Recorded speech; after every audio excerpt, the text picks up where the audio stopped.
Hey everybody, welcome back to the channel. I appreciate your time. Thank you for watching. So let's discuss what the ATF leaked, I guess, because it wasn't published, wasn't released to the public, yet I have a copy and others do too. And it has to do with the 11-page white paper. It was authored by the Associate Deputy Director of the ATF, who's also their Chief Operating Officer, and his name is Ronald Turk. Now before we all get excited, a white paper is nothing more than something written down to start a dialogue within the company, within the ATF in this instance. So the Associate Deputy Director is looking to loosen some of the regulations on firearms and associated items.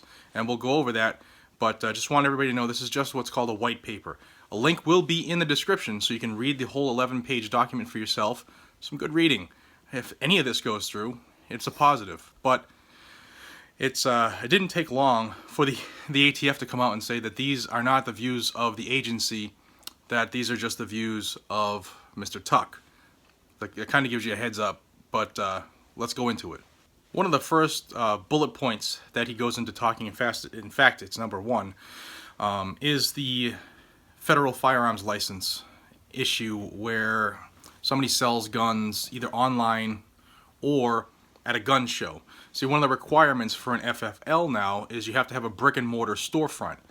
And there are all kinds of ways to obtain a brick and mortar storefront, whether you rent your own place, lease your own place, buy your own place, use a friend's place, but you have to have a physical address where you're going to have a storefront, no matter how big it is. Mr. Turk in this paper goes into a little bit of a discussion where he says maybe we can give, I'm paraphrasing, please read it for yourself, it's a quick read, but basically maybe we can give FFLs to people who sell online or just at gun shows.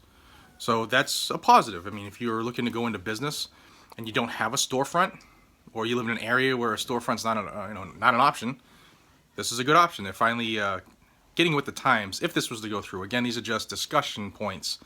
None of this is pressing other than one issue, and you'll know what that is once I get to it. The second bullet point he goes into is armor-piercing ammunition. We know the fiasco that happened, it's almost 2 years ago now, where they banned green tip ammo because it was deemed armor-piercing, even though it didn't pierce armor. So he goes into discussion on how armor-piercing rounds are not typically used in handguns, blah, blah, blah, blah, blah. And he talks about the green tip exemption for the 5.56 round. They want to just dress up the rules and regs as it pertains to armor-piercing ammo, but it looks like the green tip ammo will still be safe. The third one is the re-importation of surplus Department of Defense firearms. Scattered all around the world, wherever our troops have been, are caches of weapons. Now they all fall under C&R, which is Curio and Relic, meaning they're older stuff, the M1 Grands and the old 1911s, but a lot of them are still overseas. All it needs is a signature to get those back into the surplus area in this country, and then they can be sold off. And a precedent has already been set here because some time ago M1 Grand rifles were already approved, they were already imported and sold off as surplus, so precedent's there, just needs a signature. Obama stopped this not too long ago, so it could just be rectified with a signature. Another point that he goes into is discussing the firearm arm or stability brace, what they call it. We know that those are a bad thing if you live in certain areas of the country. And he says the ATF has determined that attaching a brace to a handgun does not turn the pistol into an SBR, a short-barreled rifle. Like, no duh. So we could see this removed from the NFA based off of this alone. Another good one that I would like to see go through is loosening the restrictions on certain imports of assault, what they say is assault weapons or sporting rifles. He goes into saying that AKs and ARs are some of the most popular rifles now in sporting events such as 3-gun, etc. It's also the most popular, or one of the most popular hunting rifles, and because it's a extremely popular weapon, it's nothing you or I don't know, but this is the government we're talking about. So because it's so popular and they're used every day, that maybe they should loosen the import bans that have changed in the last couple years. Specifically, the ban that Obama put on any Russian imports, like AKs and Segas and stuff like that. So that could be coming to an end too. Another part goes into creating a database, but actually this one might benefit gun owners. It's not, hey, who's this gun owner and what does he have? It's actually a database of ATF rulings. There isn't one. So if there's an ATF ruling that could benefit you in a case, you really can't find it easily. So they're talking about maybe making a database where all the rulings on specific questions of law as it pertains to rule of law for firearms would be available. The next one's a big one. Silencers, otherwise known as suppressors.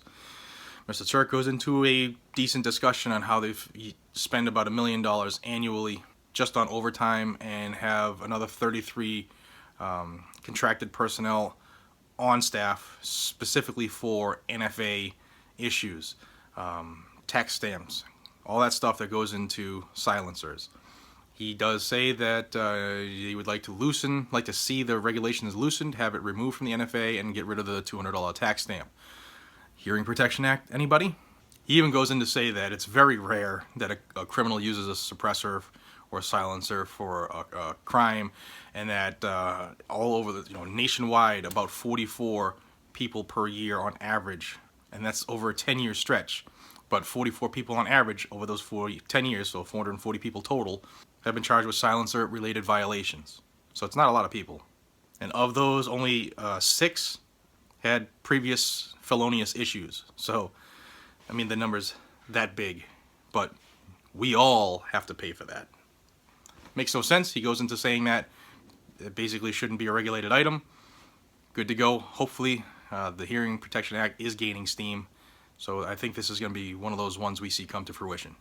Another good one is for those of us in the community that go to gun shows, whether it's your annual one that comes to your region once a year, or like here in Massachusetts, we have some that just make a circuit and they come like every 3 to 6 months. So it really waters the product down, but we still have them. He goes into discussing how firearms industry makers have proposed interstate sales at firearms gun shows.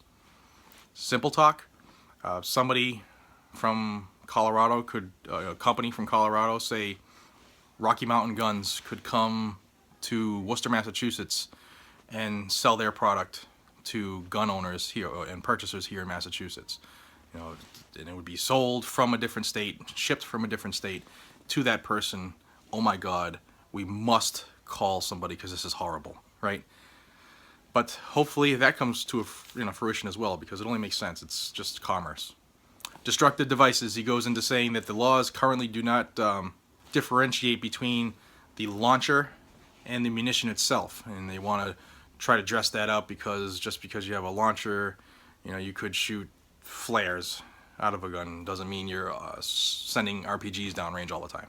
The remainder of the document goes into dressing up some old laws and regulations, stuff like that. Give it a look. It's 11 pages. It's not a lot of hard reading, and I think this will give you some optimism. Gave me some. But the fact, like I said, it's a white paper. It doesn't mean any of this is going to happen. This is just points of discussion within the ATF. And it says right on the front page, not to be distributed to the public. And didn't take long. So your copy is in my description. This is Jared from Guns and Gadgets. If you like this type of information, please hit the thumbs up. Spread it amongst your friends. Hit subscribe if you haven't already. I'd love to have you. Until we see each other again, be safe, stay vigilant, carry a weapon. Take care.